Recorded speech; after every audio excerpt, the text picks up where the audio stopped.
এরে নবীর উম্মতের দল, হাসরের ময়দানটা যেদিন কায়েম হবে, হাসরের ময়দানে সূর্যটা মাথার আদাত উপরে নেমে আসবে। সূর্যের তাপে মাথার মগজ টকবগ টকবগ করে গলে গলে পড়বে, বাতের মারের মতো গলবে। এরে নবীর উম্মতের দল, ফুলসিরাত পাড়ি দেওয়া লাগবে। ফুলসিরাত বড় ভয়ঙ্কর একটা ফুলের নাম। ওই ফুলসিরাত যখন পাড়ি দিবা, ফুলসিরাত হবে এমন চিকন, চুলের চাইতে চিকন, হীরার চাইতে ধার। ফুলসিরাত বেঈমানেরা পাড়ি দিতে গেলে বেঈমানেরা টুকরো টুকরো হয়ে জাহান্নামের আগুনের দিকে নিক্ষেপ হতে থাকবে। আর ইমানদারেরা ফুলসিরাত পাড়ি দিয়া দিবে অনায়াসে, খুব সুন্দর ভাবে আল্লাহর কুদরতি ফায়সালায়। এর নবীর উম্মতের দল, জীবনের সব আমল নামা আল্লাহ পাক নেক আমলগুলো ডান হাতে উঠায়া দিবে, বদ আমলগুলো বাম হাতে উঠায়া দিবে। বেঈমানেরা বদ আমল বাম হাতে নিয়ে চিৎকার করে করে কাঁদবে, আল্লাহ মাফ করে দাও, মাফ করে দাও, জমিনে আরেকবার পাঠাও, নেক আমল করে আবার আসতে চাই।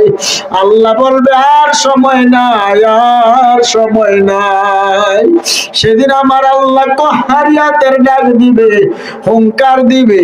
আল্লাহর হুঙ্কারের ভয়ে সবাই পাগল পারা হয়ে যাবে, চিৎকার করে করে কান্না করবে।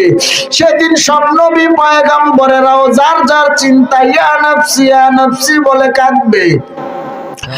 আর জাহান্নাম বড় ভয়ঙ্কর রূপ ধারণ করবে। জাহান্নামের রূপ এত ভয়ঙ্কর, জাহান্নাম বড় পাগল পারা হয়ে গেল। আল্লাহ জাহান্নামীদেরকে আমার মাঝে ছাড়িয়া দাও, জাহান্নামীদেরকে আমার মাঝে ছাড়িয়া দাও।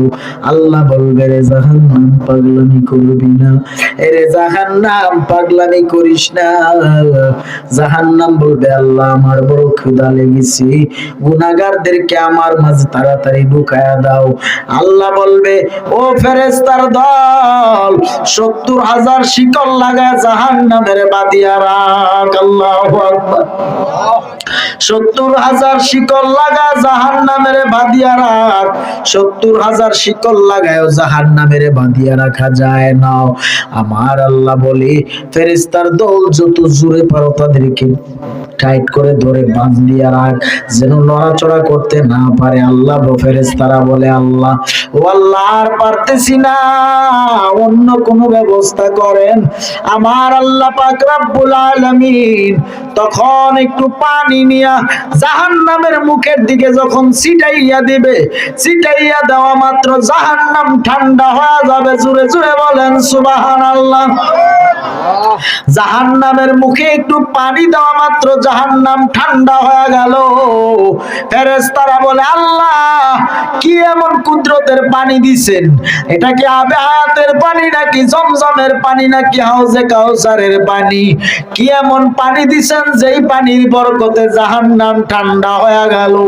আল্লাহ বলে, ও ফেরেশতার দল, এটা দুনিয়ার কোন সাধারণ পানি না, আমার ইয়েতিম নবী গুনাহগার উম্মতের চোখের পানি।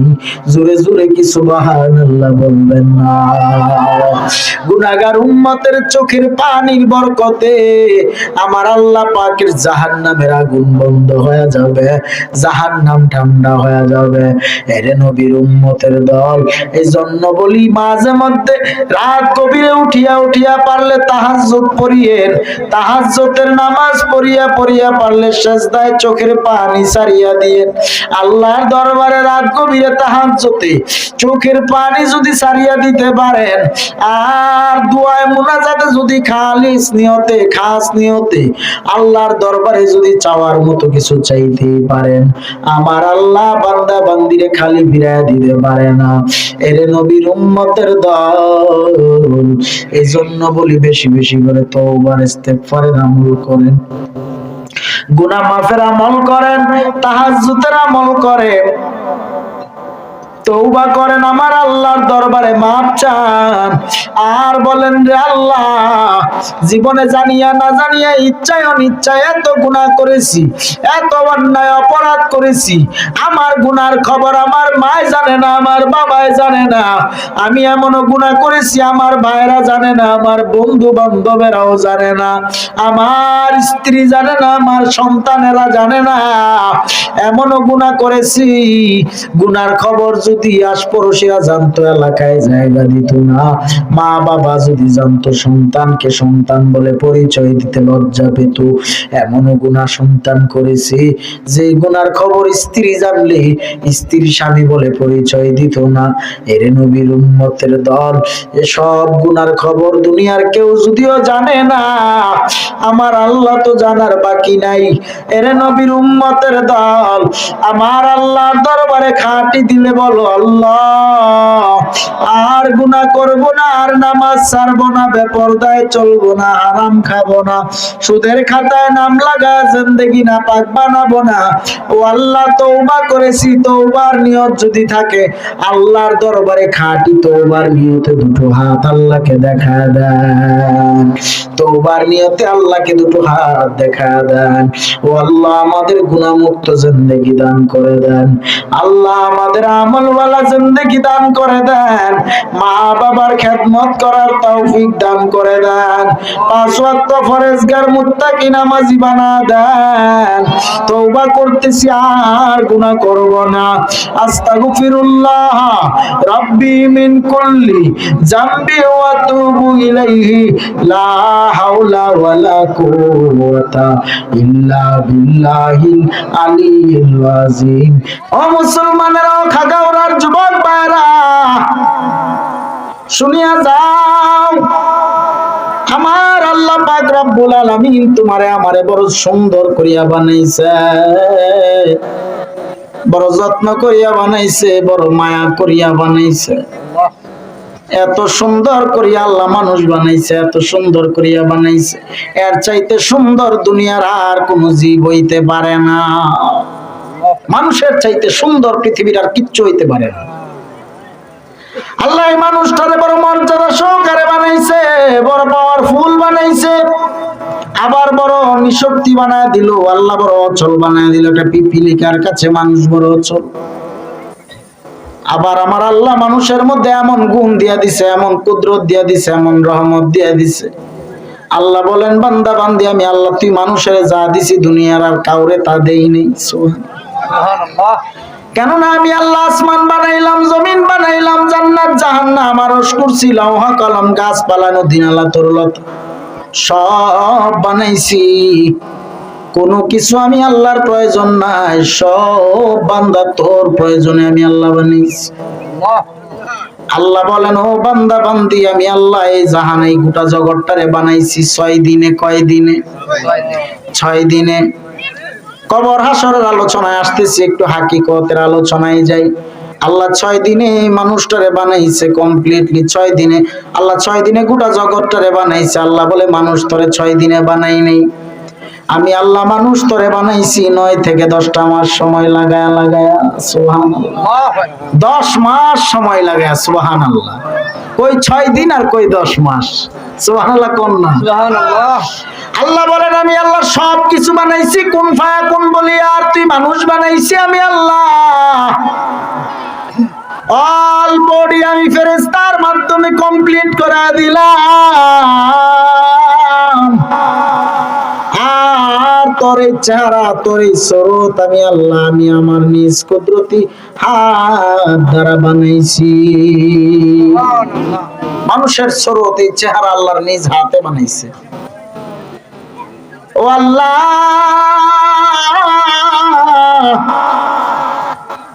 তুমি এত মানুষটারে এত যত্ন করিয়া বানাইছো, এত মায়া করিয়া বানাইছো।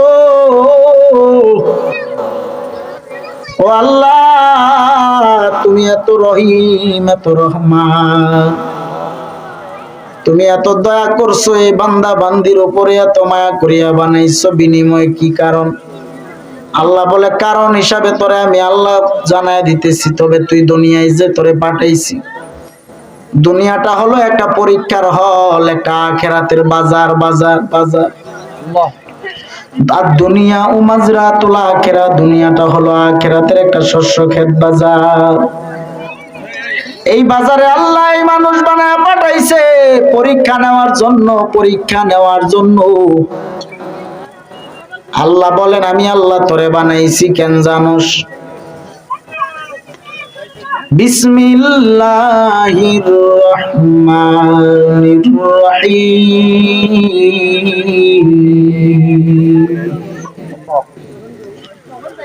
ওয়ামা খালাকতুল জিন্না ওয়াল ইনসা ইল্লা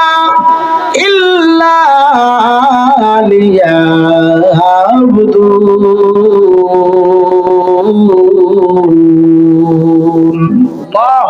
আল্লাহ বলেন আমি আল্লাহ জিন এবং মানুষ বানাইছি একমাত্র আমি আল্লাহর ইবাদত করার জন্য। পৃথিবীতে ভিন্ন কারোর ইবাদত চলবে হ্যাঁ? আল্লাহ ছাড়া কারোর পায়ে সেজদা দেওয়া চলবে না। আল্লাহ এখানে জিনের কথা উল্লেখ করছেন। জিন বলতে কিছু আছে, বিশ্বাস আছে না নাই? আছে। জিন কিন্তু আছে। অনেকে মনে করে জিন বলতে কিচ্ছু নাই, জিন আছে। জিনের মধ্যেও একদল ভালো আছে, একদল খারাপ আছে। যেমনটা মানুষের মধ্যেও একদল ভালো মানুষ আর একদল খারাপ মানুষ আছে না নাই? মানুষের মধ্যে ভালো খারাপ আছে না নাই? আবার জিনের মধ্যেও ভালো খারাপ জিন আছে। জিন খারাপটা এটাই শয়তান। মানুষের মধ্যেও খারাপ মানুষ যেটা এটাই শয়তান মনে করে। জিনদের মধ্যেও ভালো জিনের আল্লাহর ইবাদত করে। আরেকটা হাকিকত জেনে রাখবেন, আপনার সন্তানকে মাগরিবের সময় বাইরে খেলাধুলার জন্য দিবেন না, বাইরে ঘোরাঘুরির জন্য দিবেন না। শিশু সন্তানকে, শিশু বাচ্চা সন্তানকে বাইরে বের হতে দিবেন না মাগরিবের সময়, ঘরে রাখবেন।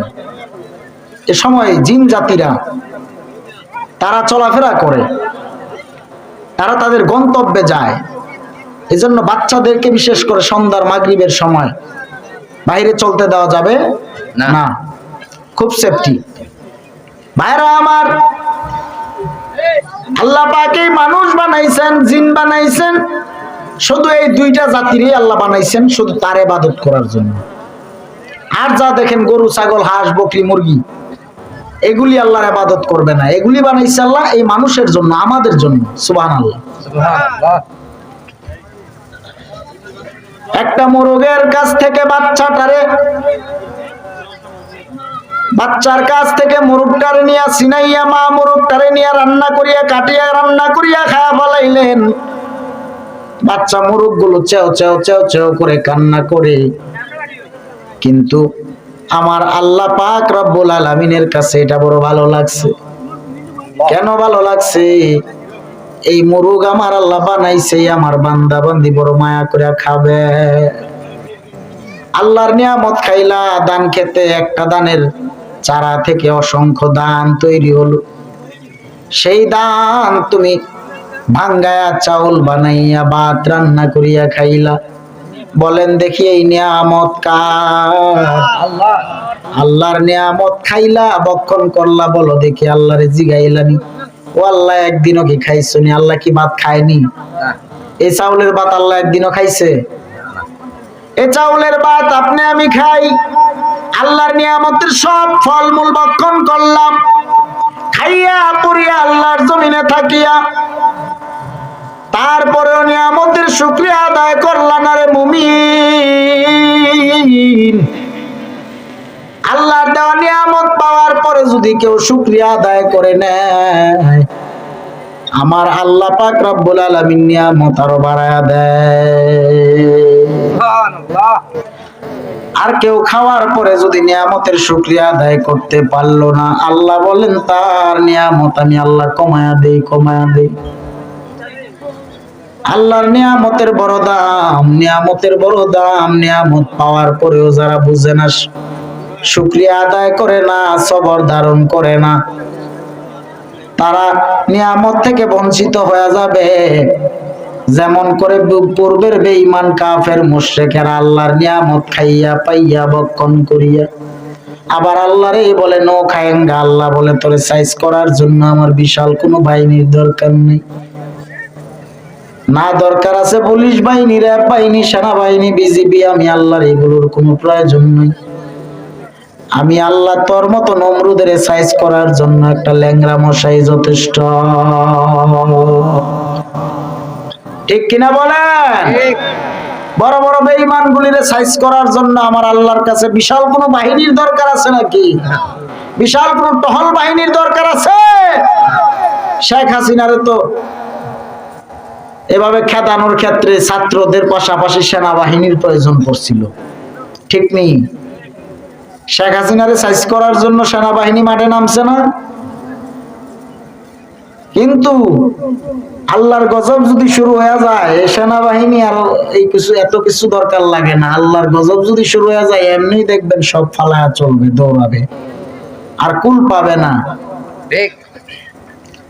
আমার আল্লাহর গজব এমন গজব, আল্লাহ বলে তুই যা দেখো যা করস সব আমি আল্লাহর কাছে কুন ফায়াকুনের ব্যাপার। সুবহানাল্লাহ। আমি আল্লাহ খালি কুন বললে হয়ে যায়, ফায়াকুন বললে হয়ে যায়। সুবহানাল্লাহ। নমরুদের আমার আল্লাহ সাইজ করলো একটা ল্যাংড়া মশা দিয়া। ল্যাংড়া মশা বুঝেননি? মশার পাও নাই, হাত পা নাই, পাখা নাই, মশা ল্যাংড়া লুলা। ল্যাংড়া মশা দিয়ে আমার আল্লাহ নমরুদের সাইজ করলো। নমরুদ তার নাক দিয়া ল্যাংড়া মশা ঢুকলো, মাথার মস্তিষ্কে গিয়ে লাড়া দিল। সুবহানাল্লাহ। নমরুদ বেহুশ হয়ে গেল। তার প্রসাদের এক মাথা থেকে আরেক মাথা পর্যন্ত দৌড়ায়, দৌড়াইতে দৌড়াইতে বেহুশ হয়ে গেল। মাথার ভিতরের যন্ত্রণা কমে না। নমরুদ বলে এবার কোন বিপদে বললাম, আমার মাথার ভিতরে এত ভন ভন ভন ভন করে কিসে মিস কল দেয় কে? মাথার ভিতরে মিস কল দেয় কে? আমার আল্লাহ কয় নমরুদ দা তোর মাথার ভিতরে মিস কল দেয় ল্যাংড়া মশা, লুলা মশা। নমরুদ এবার বেহুশ হয়ে হুসুট খায় উষ্টা খায়া পড়ছে। হুসুট খায় উষ্টা খায়া পড়ার পরে নমরুদ একটু মাথার ভিতরে মশা ঠান্ডা হইছে। নমরুদের মাথার ভিতরে মশা এবার একটু বনবন বনবন করা বন্ধ করছে। কিছুক্ষণ পরে আবার মাথার ভিতরে ল্যাংড়া মশার মিস কল দেওয়া আবার শুরু হয়ে গেল। ল্যাংড়া মশা মরে নাই, নমরুদ্দারে না লয়া মরবে না। সুবহানাল্লাহ। নমরুদের মাথার ভিতরে ল্যাংড়া মশার বনবনের যন্ত্রণায় নমরুদ ডাক দিয়া কয় কর্মচারী তোরা কই, তাড়াতাড়ি জুতা লইয়া আমি নমরুদের মাথায় বাড়ি লাগা। কেমন সান কফা লইলে জুতার বাড়ি খাওয়া লাগে? নমরুদ জুতার বাড়ি খাবে এবার। কর্মচারী জুতা লইছে, তাও কি প্লাস্টিকের জুতা, চামড়ার জুতা না, কাঠের জুতা, কাঠের খরমা। কাঠের খরমা লয়া বাড়ি লাগা। খরম, খরম বুঝেন? ওইটাই খরমা, খরম।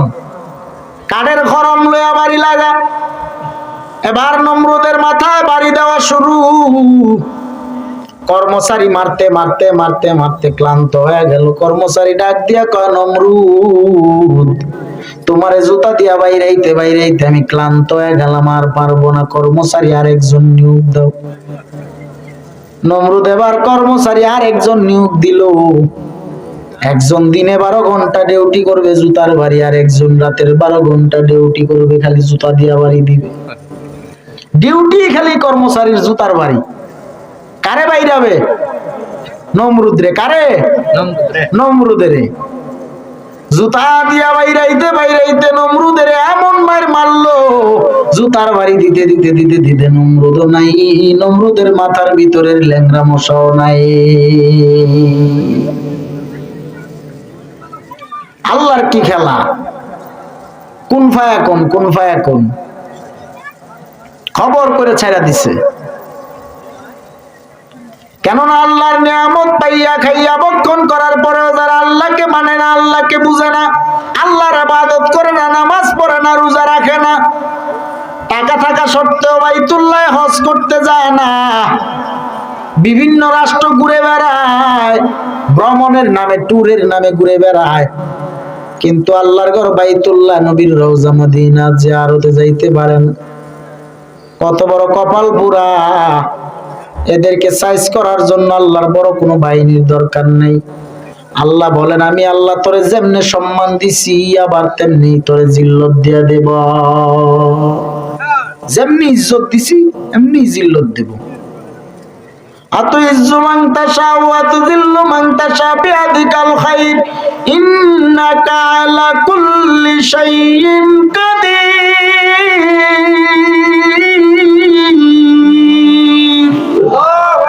ও আমার যুবক ভাইরা, ও মুরব্বী বাবারা, ও পর্দার আড়ালের মা বোনেরা, আমার আল্লাহর জমিনে থাকিয়া কেউ আল্লাহর সাথে পাঙ্গা দিয়া পারে না, আল্লাহর সাথে পাল্লা দিয়া কেউ গোলাইতে পারবে না।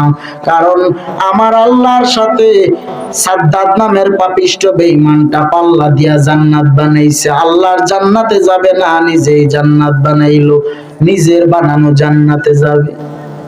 আল্লাহর জান্নাতে যাবে না, নিজেই জান্নাত বানাইছে, জান্নাতে যাবে। এ সমাজে এমন মানুষ আছে দেখবেন, কোটি কোটি টাকার মালিক, বিশাল আলিশান বাড়ি বানাইছে, বাড়িটারে রং মহল বানায় রাখছে, পুরা বেহেশতখানা বানাইছে, এমন আছে না? কিন্তু দেখা গেল এই বাড়িতে উঠার আগেই তার প্রাণ পাখি নিয়ে আজরাইল চলে গেল। এমন খবর আছে না নাই? কত সুন্দর বাড়ি বানাইলো, এত সুন্দর অট্টালিকায়, নিজের বাড়িতে নিজে এত সুন্দর করে সাজানোর পরে উঠতে পারলো না। মৃত্যুর তালকিন চলে আসলো, কবরের যাত্রী হয়ে মাটির ঘরের 3.5 হাত কবরে পড়িয়া রইল। সাদ্দাত নামের পাপিষ্ঠ বেঈমানটা আল্লাহর সাথে পাল্লা দিয়া জান্নাত বানাইলো, আল্লাহর জান্নাতে যাবে না, নিজেই জান্নাত বানায়া নিজের বানানো জান্নাতে সে যাবে। আল্লাহ বলেন, সাদ্দাত তুই তোর বানানো জান্নাতে যা, দেখি তোর ক্ষমতা কত, তোর ক্ষমতা কত আমি আল্লাহ দেখি। পারলে যা, তুই বানাইছো, শখ করে বানাইছো, তোর জান্নাতে যা, তোর জান্নাতে যাওয়াটাই আমি দেখতাম। সাদ্দাত জান্নাত কমপ্লিট করলো, তার বানানো জান্নাতের ভিতরে দুনিয়ার যত বেশ্যা নারী আছে, বাজারের নর্তকী নারী, বেশ্যা নারীদেরকে তার বানানো জান্নাতের হুর বানাইছে। নাউজুবিল্লাহ। বেশ্যা নারীদেরকে জান্নাতে হুর বানাইয়া তার বানানো জান্নাত উদ্বোধন করবে, তার বানানো জান্নাতের উদ্দেশ্যে রওনা দিয়া দিল। পিছন থেকে একজন বৃদ্ধ লোক ডাক দিয়া বলে, খামোশ, হে সাদ্দাত দাঁড়াও। সাদ্দাত বলে, দাঁড়ানোর কোনো টাইম নাই। ঠিক আছে, দাঁড়ানোর টাইম নাই, যা। সাদ্দাত তার বাহন নিয়ে জোরসে চলছে, খুব স্পিডে যাচ্ছে। তার বানানো জান্নাতের গেটের বারে যাইয়া বাহন থেকে নামিয়া একটা পা তার বানানো জান্নাতের গেটে রাখলো, আর একটা পা বাহিরে।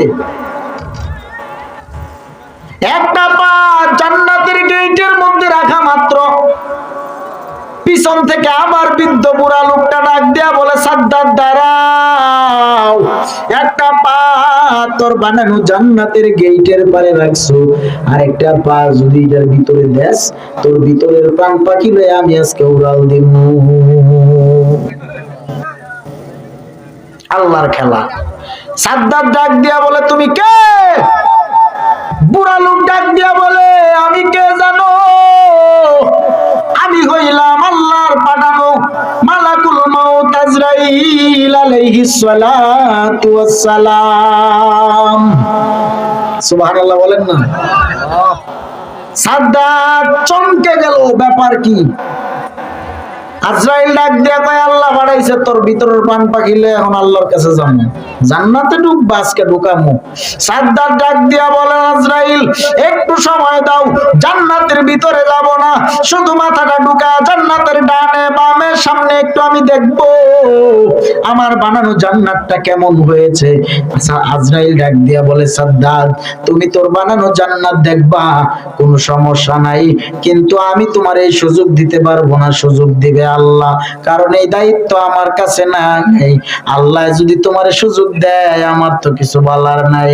আজরাইল ডাক দিয়া বলে, আল্লাহ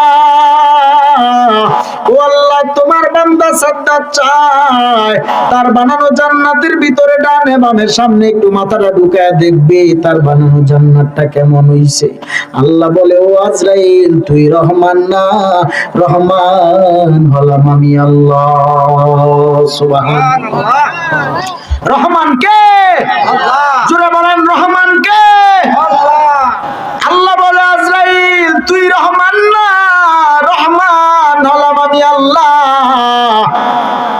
সাদ্দাদের আমি আল্লাহ কি পরিমাণ মায়া করেছি, সাদ্দাদের আমি আল্লাহ কি পরিমাণ দয়া করেছি জানো? ও আল্লাহ, কি এমন দয়া মায়া করছেন বলেন? আল্লাহ বলে, বিশাল ঘূর্ণিঝড়ে সমুদ্রের মধ্যে স্টিমার ভেঙ্গে লন্ডভন্ড হয়ে গেল, চুরমার হয়ে গেল। বিশাল বড় জাহাজ ভেঙ্গে যখন চুরমার হয়ে যায়, তখন আমি আল্লাহ সাদ্দাদের মায়ের গর্ভ থেকে তারে ভূমিষ্ঠ করাইলাম। সাদ্দাদের মা দুনিয়া ছাড়িয়া বিদায় হয়ে গেল, ইন্তেকাল হইল। সাদ্দাদের মা নাই, বাবা নাই, এতিম। তখন তার পাশে কেউ নাই, সবাই যখন মরিয়া গেল, আমি আল্লাহ সাদ্দাদের একটা কাঠের তক্তার উপর বাসাইয়া বাসাইয়া নদীর কিনারায় আনলাম।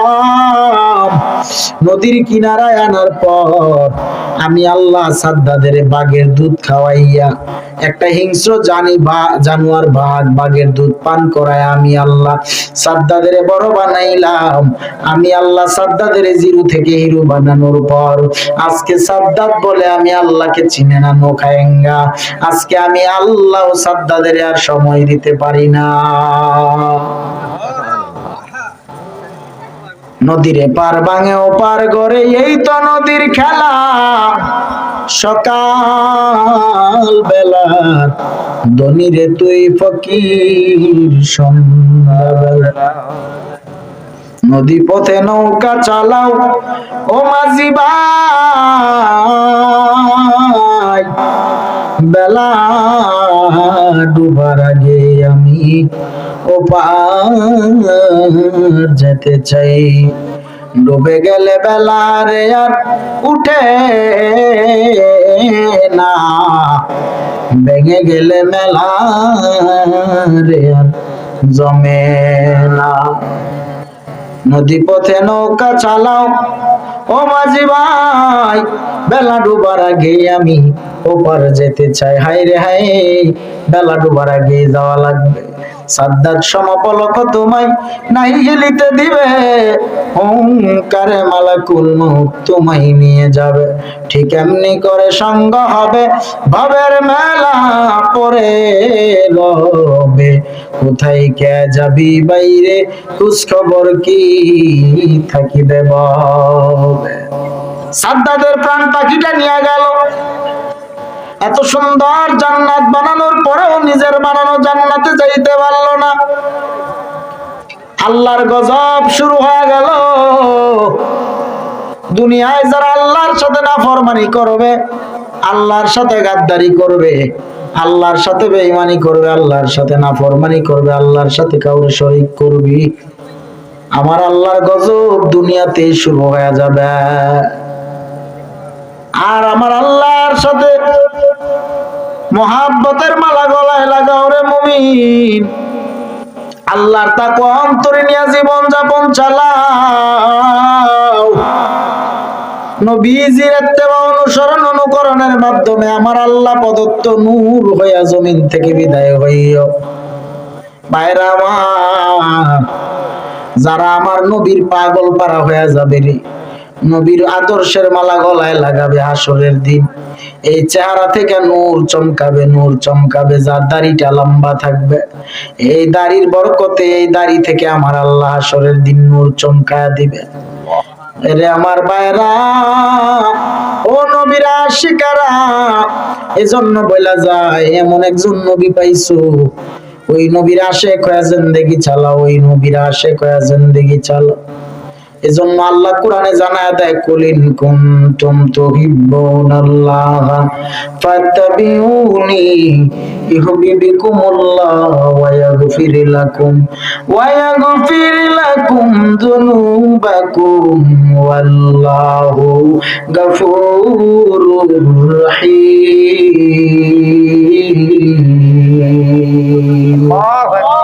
ভাইরা আমার, ওই নবীর ইত্তেবা অনুসরণ অনুকরণ ব্যতীত আল্লাহ পাওয়া সম্ভব না। আল্লাহ পাওয়ার পূর্ব শর্ত হলো নবীর ইত্তেবা অনুসরণ অনুকরণ করা। আমার নবী কেমন নবী জানো? যেই নবী উম্মতের মায়ায় আজ মদিনায় কান্না করে এক সেকেন্ডের জন্য। নবী উম্মতকে ভুলে না। ওই নবী উম্মতের মায়ায় এত পাগল, এত পাগল, এত পাগল, গোটা জগৎ যেখানে নবীর পাগল, আমার আল্লাহ নিজেও নবীর বড় আশিক। সুবহানাল্লাহ। যেই পথ দিয়ে আমার মায়ার নবী হাঁটিয়া যায়, ওই পথের বনের পশু পাখিরা পর্যন্ত আমার নবীরে সালাম দেয়, আসসালাতু ওয়াসসালামু আলাইকা ইয়া রাসূলুল্লাহ। যে পথ দিয়ে আমার মায়ার নবী হেঁটে যায়, মেঘের খণ্ড নবীকে ছায়া দেয়। সুবহানাল্লাহ বলেন। যেই পথ দিয়ে আমার মায়ার নবী হাঁটিয়া যায়, ওই পথে দীর্ঘদিন পর্যন্ত মেশকে আম্বরের ঘ্রাণ পাওয়া যায়। মা আয়েশা সিদ্দিকা ডেকে বলেন, আমি কোথাও যদি যাইতাম বেড়াইতে, আমি কোথাও বেড়াইতে গেলে আমি এমন একটা সুগন্ধি আমার গায়ে লাগাই, সবাই আমারে জিজ্ঞাসা করতো, আয়েশা তুমি কি এমন সুগন্ধি, কি এমন পারফিউম তোমার গায়ে লাগাইছো? মা আয়েশা ডাক দিয়া বলেন, আমি দুনিয়ার কোন সাধারণ পারফিউম আমার গায়ে লাগাই না, আল্লাহর হাবিবের গাম মুবারক আমার শরীর মুবারকে লাগাইছি। নবীর গান থেকেও মেশকের গান পাওয়া যায়। যারে ভালো বাসলে আল্লাহ জান্নাত মিলিবে, যারে ভালো বাসলে আল্লাহ জান্নাত মিলিবে। প্রেমের লাভ করেন গো আল্লাহ মোর নবীর সনে, প্রেমের লাভ করেন গো আল্লাহ মোর নবীর সনে। 27 বছর কাটাইলেন নবী আরশে আজিমে, 27 বছর কাটাইলেন নবী আরশে আজিমে। সুবহানাল্লাহ। ওই নবীরে ভালোবাসলে আল্লাহর জান্নাত নিশ্চিত, আল্লাহর জান্নাত ওয়াজিব। ও যুবক ভাই গো, দুনিয়ার কারোর গামের মধ্যে সুগন্ধি নাই, আমার নবীর গাম মুবারকের সুগন্ধি। আইরে দুনিয়ার কারোর রক্ত মরা রক্ত পান করলে জাহান্নাম হারাম হবে না, কিন্তু আমার নবীজির মরা রক্ত পান করিয়া এক সাহাবী জান্নাতের সার্টিফিকেট প্রাপ্ত হয়ে গেল। সুবহানাল্লাহ। জাহান্নাম হারাম করিয়া বালাইল। এরে নবীর উম্মতের দল, দুনিয়ার কারোর থুতুর মধ্যে বরকত নাই, আমার নবীজির থুতু মুবারকের মধ্যে এত বরকত। বিষাক্ত জায়গায় সাপে সবল দিয়েছে আবু বকর রাদিয়াল্লাহু তাআলা আনহু, আমার নবীজি থুতু মুবারকটা ওই জায়গায় বিষাক্ত জায়গায় লাগায়া দেওয়া মাত্র 20 পর্যন্ত নরমাল পানি হয়ে গেছে।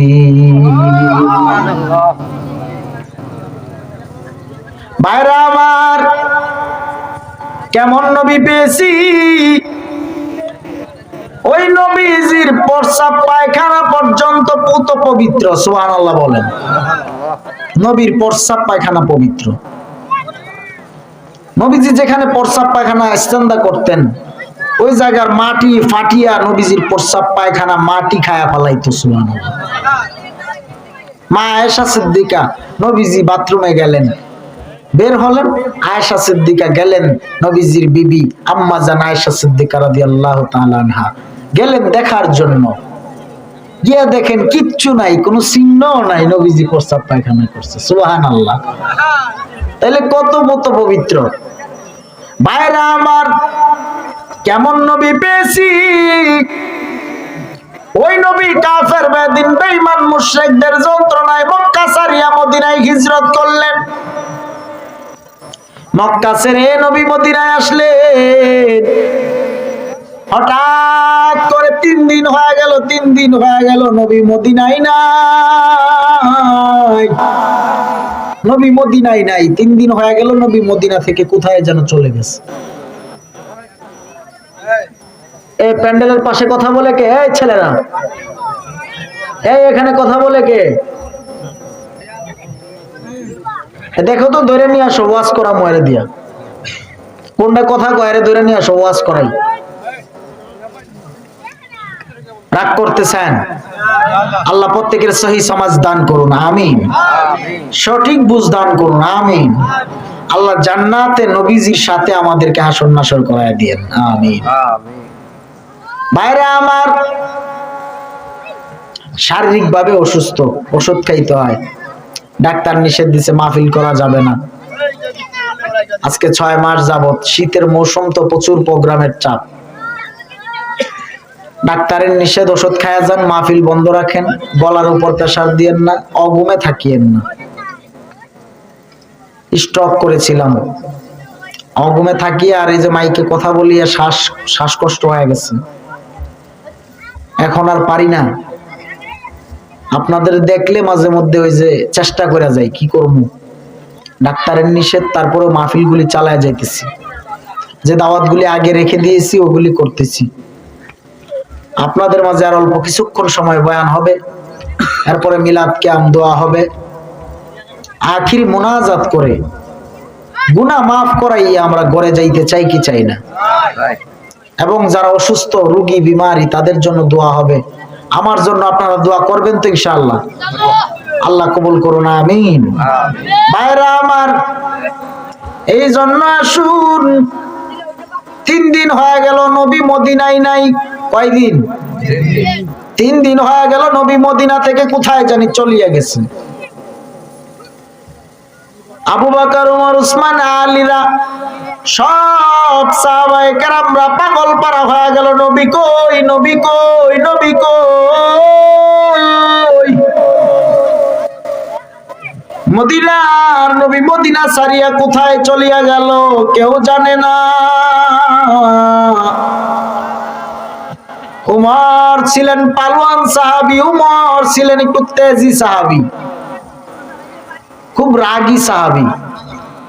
যেই পথ দিয়া উমর হাঁটতেন ওই পথ দিয়া কিয়ামত পর্যন্ত ওই রাস্তা দিয়া শয়তান যাইবে তো দূরের, মানুষ শয়তান যাবে দূরের কথা, জিন শয়তান পর্যন্ত যাইতে ভয় পায়। সুবহানাল্লাহ। উমর এমন পালোয়ান ছিল, যেই রাস্তা দিয়ে উমর চলছে ওই রাস্তা দিয়ে শয়তান কোনোদিন যায় নাই। মানুষ শয়তান তো পড়েন, জিন শয়তান পর্যন্ত যাইতে ভয় পায়। উমর তরবারিটা হাতের উপর উঠাইয়া ডাক দিয়া বলে, ও বেঈমানেরা, তোরা কে কোথায় আছিস বল, আমার নবী কই, আমার নবীর সন্তান দে। উমর বলে, নবীকে ছাড়া আমাদের মদিনায় কারোর ভালো লাগে না।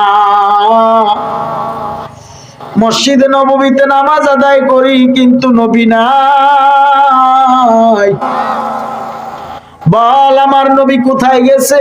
কাফের বেদিন বেঈমান মুশরিকেরা ভয়ে সবাই কাতর হয়ে গেল। ভয়ে সবাই ডাক দিয়া বলে, ওমর, নবী কোথায় গেছে আমরা কেউ জানি না। ওমর, তুমি ইসলাম গ্রহণ করার পর কোনদিন নবীজির সামনে দাঁড়ায় আমরা মাথা উঁচু করে কথা বলতে পারি না, বড় ভয় পাই। সুবহানাল্লাহ। ওমর, নবী কই আমরা বলতে পারি না। তবে তুমি উমর একটু মরুভূমির দিকে যায় দেখো। উমর এবার মরুভূমির উদ্দেশ্যে রওনা দিয়া দিল। মরুভূমির উদ্দেশ্যে রওনা দিয়া মরুভূমির উপরে তাকায় দেখি একজন রাখাল কিছু উট বকরি চড়াইতেছে, মাঠের মধ্যে কিছু উট বকরি চড়াইতেছে। ওমর ডাক দিয়া বলে, রাখাল, এই পথ দিয়ে আমার মায়ার নবীরে আসতে দেখছনি? রাখাল ডাক দিয়া বলে, ওমর, ওই নবীকে তো আমি দেখি নাই, তবে আজকে 3 দিন হয়ে গেল একটা লোক 3 দিন যাবত হেরা গুহার ভিতরে সেজদারত অবস্থায় কান্না করে আর গুনগুনায় কি জানি গান গায়, সুবহানাল্লাহ। 3 দিন যাবত ওই লোকটার কান্না দেখিয়া আমার উট বকরিগুলো 3 দিন যাবত খাবারে মুখ লাগায় না। ও মা, না জানি ওই লোকটাই কি আমার নবীজি? ওমর ডাক দিয়া বলে, আর কেউ তো হইতে পারে না, কারণ ওই নবী কাঁদলে আসমান কাঁদে, জমিন কাঁদে। ওই নবী কাঁদলে ওই নবী কাঁদলে আরশে আজিম পর্যন্ত কান্না করে, আল্লাহর আরশে আজিম পর্যন্ত কেঁপে ওঠে। দুনিয়ার আর কেউ না, ওই নবীর কান্না দুনিয়ার কেউ সহ্য করতে পারে না। ওমর দৌড় দিয়া যাইয়া হেরা গুহার ভিতরে ঢুকলো। ঢুকিয়া যায় দেখতেছি আল্লাহর হাবিব সেজদারত অবস্থায় চোখের পানি ছেড়ে ছেড়ে কান্না করে। আর ওমর নবীরে সালাম দেয়, আসসালাতু ওয়াসসালামু আলাইকা সাইয়্যিদি ইয়া রাসূলুল্লাহ। ওমর নবীরে সালাম দেয়, কিন্তু নবীজি সালামের জবাব দেয় না। সেজদারত অবস্থায় নবী চোখের পানি ছেড়ে ছেড়ে কান্না করতে আছে। এত কান্না, নবীর কান্না সহ্য করা সম্ভব না। ভাইরা আমার, ওই দিক দিয়ে উমর ডাক দিয়া বলে, ইয়া রাসূলুল্লাহ, আমি উমর কথা দিলাম, ও নবী গো, আপনি উম্মতের মায়ে এত কান্না করতেছেন, আমি উমরের জিন্দেগীর যত নেক আমল আছে সব নেক আমল আপনার উম্মতের নামে সুপর্দ করে দিলাম। তারপরেও আপনি নবী মাথা মুবারক সেজদা থেকে উঠান। আমার নবী মাথা মুবারক উঠায় না, আমার নবী তারপরেও মাথা মুবারক উঠায় না। আবু বকর আসলেন, এসে নবীকে সালাম দিয়া ডাক দিয়া বলে, ইয়া রাসূলুল্লাহ, আপনি সেজদা মুবারক থেকে মাথা মুবারক উঠান। ও নবী, আর কাঁদবেন না, আমি আবু বকরের জিন্দেগীর সব নেক আমল আপনার উম্মতের নামে দিয়া দিলাম। নবী গো, আপনি মাথা মুবারক তারপরেও কি উঠাবেন না? নবী তারপরেও উঠায় না। এমনি করে করে উসমান আলীরা আসলেন। আসার পরে আমার নবীকে কেউ সেজদা থেকে উঠাইতে পারে না, নবীর কান্নাও থামে না। 3 দিন যাবত নবীর খানা নাই, ঘুম নাই, চোখের পানি সারিয়া উম্মতের মায়ে কাঁদে। এরে নবীর উম্মতের দল, ওই মায়ার নবীর কান্না কেউ তো সইতে পারে না। এবার হযরতে উমর, হযরতে ইমাম হাসান, ইমাম হুসাইন 2 ভাই চলে আসলো। আদরের 2 নাতি আসলে মনে হয় নবী সেজদা থেকে মাথা মোবারক উঠাবে। আহা, ইমাম হাসান, ইমাম হুসাইন 2 ভাই আসিয়া চোখের পানি সারিয়া কান্না করে আর বলে, নানা ভাই, ও নানা ভাই, ইয়া রাসূলুল্লাহ, আজকে 3 দিন হয়ে গেল আপনি নবী মদিনায় নাই, মদিনার শহর অন্ধকার হয়ে গেল নবী গো। ইয়া রাসূলুল্লাহ, তাড়াতাড়ি চলেন মদিনায় যাই। আমার নবী মাথা মুবারক উঠায় না। ইয়া রাসূলুল্লাহ, আমরা 2 ভাই ইমাম হাসান, ইমাম হুসাইন কথা দিলাম, আপনার গুনাহগার উম্মতদেরকে রাখিয়া আমরা 2 ভাই আল্লাহর জান্নাতে যাব না। ইয়া রাসূলুল্লাহ, তারপরে আপনি মাথা মুবারক উঠান। মা ফাতেমা তো জোহরা আসলেন, ইয়া রাসূলুল্লাহ, ও আব্বাজান, আমি ফাতেমা কথা দিলাম, দুনিয়ায় আপনার কোন নারী উম্মত রাখিয়া আমি ফাতেমা আল্লাহর জান্নাতে যাব না। ও নবী গো, মাথা মোবারক উঠান, চলেন মদিনায় যাই। মদিনার শহর অন্ধকার হয়ে গেছে। ইয়া রাসূলুল্লাহ, আপনি নবী মদিনায় না থাকলে আমাদের কারোর শান্তি শান্তি লাগে না। আমার নবী তারপরেও মাথা মুবারক উঠান না। আমার আল্লাহ ডাক দিয়া বলে, আমার নবী তো আমার আল্লাহর ফয়সালার অপেক্ষায়, আল্লাহর ফয়সালার অপেক্ষায়। আমার আল্লাহ ডাক দিয়া বলি, ও ফেরেশতা, ও ফেরেশতা জিবরাইল, তাড়াতাড়ি যাও, যাইয়া আমার বন্ধু নবীরে জানায়া দাও, আমার নবীর সকল উম্মত গুলোকে আমার নবী বাছাই করে করে করে করে আল্লাহর জান্নাত পর্যন্ত নিয়ে যাবে। জোরে জোরে কি সুবহানাল্লাহ বলবেন না? আমার নবীর কাছে জিবরাইল খবর নিয়ে আসলেন, ও নবী গো, আপনি নবী আল্লাহর জান্নাতে আপনার সব উম্মত লইয়া জান্নাতে যাইবেন। যার অন্তরে যারা পরিমাণ ঈমান থাকবে সেই ব্যক্তিও আল্লাহর জাহান্নামে যাইতে পারে না, আল্লাহর জান্নাতে যাবে। এই জন্য বলা যায়, ওই নবীর পাগল হও, নবীওয়ালা হও, নবীওয়ালা হও, নবীর আশিক হয়ে জিন্দেগিটারে চালায় যাও রে মুমিন ভাইরা। নবীর উম্মত হয়ে খাঁটি জীবন চালাও। আর দাড়ির মধ্যে খুর লাগায় নবীরে কান্দায় না। আর নবীজির সুন্নত তরিকার আদর্শের মালা গলায় লাগায় জীবন পরিচালনা করো। ও আমার খাগাউড়ার মুসলমান ভাইরা, ও আমার পর্দার আড়ালের মা ও বোনেরা, মাইকের আওয়াজ যারা পাইতেছেন, কেননা সব শেষেও তোমার আমার আপন বলতে কেউ যখন থাকবে না, সেদিন একমাত্র আপন হবে মদিনার কামলেওয়ালা নবী। ও সুন্নি মুসলমান ভাইরা, ওই নবী এমন আপন, কবরে যখন রাখা হবে, ওই কবরে কারোর কাছে সপিয়া দেওয়া হবে না, ওই কবরে একমাত্র রহমাতুল লিল আলামিনের কাছে সপিয়া দেওয়া হবে। কবরে শোয়ানোর সময় লাশটাকে যখন কবরে শোয়ানো হয়, তখন বলা হবে বিসমিল্লাহি আলা মিল্লাতি রাসূলিল্লাহ। জোরে জোরে কি সুবহানাল্লাহ বলবেন না? বেঈমানকে কবরে রাখার সময় এই দোয়া পড়লেও কোনো লাভ হবে না। বেঈমান তো বেঈমান হয়েই কবরে যাবে। ঈমান ছাড়া কবরে গেলে নবীজির কাছে না আল্লাহর কাছে সইপা দিলেও কোনো লাভ নাই। আর দুনিয়ায় কেউ যদি ঈমানদার হয়ে কবরে যাইতে পারে, নবীকে চিনিয়া যদি কেউ কবরে যাও, নবীর সুন্নাত তরিকার আদর্শের মালা গলায় লাগায় যদি কেউ কবরে যাও, 5 ওয়াক্ত ফরজগার মুত্তাকি নামাজি হইয়া যদি কেউ কবরে যাও, যখন কবরে বিসমিল্লাহি ওয়া আলা মিল্লাতি রাসূলিল্লাহ বলিয়া শুয়াইয়া দেওয়া হবে, তখন কেউ দেখবে না, কবরের লাশটা শুধু দেখবি আমার মদিনার নবী তারে টান দিয়া কুলে নিয়ে নিবে। ইমামুল আউয়ালিনাল আখিরিন, বাহরে সাদকা রহমাতাল লিল আলামিন। ইমামুল আউয়ালিনাল আখিরিন, বাহরে সাদকা রহমাতাল লিল আলামিন। সাইয়্যিদুল কাউনাইন কতমুল মুরসালিন, আখির আহমদ বুদে ফখরুল আউয়ালিন।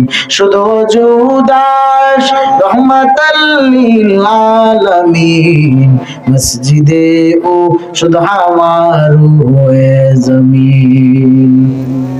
ওয়ামা আরসালনাকা ইল্লা রাহমাতাল লিল